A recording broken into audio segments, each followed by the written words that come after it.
নমস্কার বন্ধুরা, চলে এসেছি কুকিং টাইম চ্যানেলে। আজকে দেখুন, আজকে আমি পনির বানিয়ে দেখাবো। দোকান থেকে তো অনেকে কিনে আনি, আজকে আমি বাড়ি বানিয়ে দেখাবো। এখানে আমি 1 কেজি দুধ নিয়েছি। দুধটা কেটে দিয়ে দিই। কড়াইটা গরম হয়ে গেছে।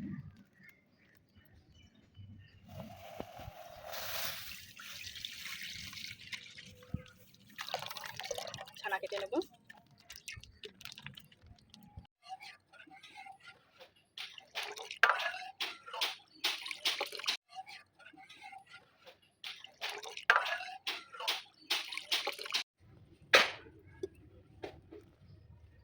বন্ধুরা, দুধটা ফুটে থেকে বেশিক্ষণ ফোটাতে হবে, নাহলে ছানাটা কাটবে না।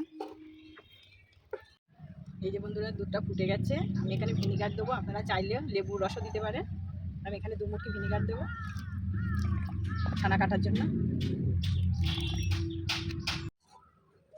এই যে বন্ধুরা দেখুন, ছানাটা কেটে গেছে। দেখুন, এই যে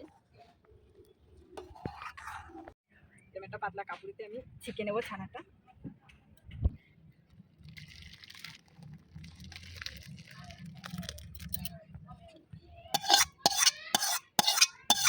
ধুয়ে নেব ছানাটা।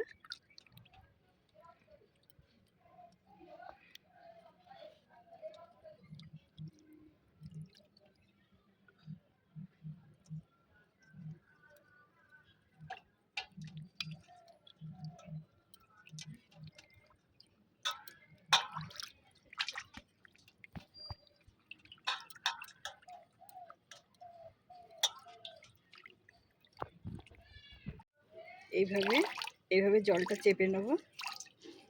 একদম শুকিয়ে ফেলতে হবে ভেতরে জলটা, নাহলে ছানাটা দিয়ে পনির হবে না। এই যে বন্ধুরা দেখুন, 1 কেজি দুধের ছানা কতটা হয়েছে। আমি এইভাবে 1 ঘন্টা রেখে দেবো ভারী কিছু চাপা দিয়ে।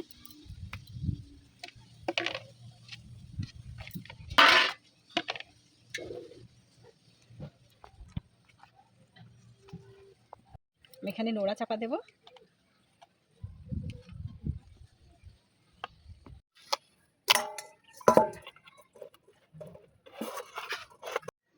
এই যে বন্ধুরা, আমি যে পনিরটা বানিয়েছি তা খুলে দেখবো। প্রায় 1-2 ঘন্টা লেগেছে। আমি বলেছি 1 ঘন্টা, তা হয়নি। দেখবো কেমন জমেছে। তো মনে হচ্ছে জমে গেছে। এই যে বন্ধুরা দেখুন, কত সুন্দর শক্ত হয়ে গেছে। দেখুন, একদম দোকানের মতন হয়েছে।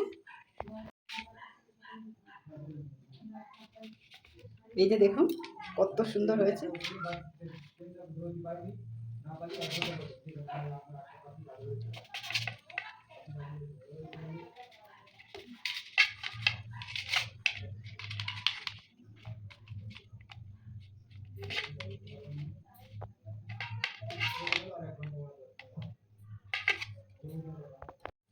দেখুন বন্ধুরা, একদম দোকানের থেকেও ভালো বাড়িতে বানিয়েছি আমি অল্প সময়ের মধ্যে।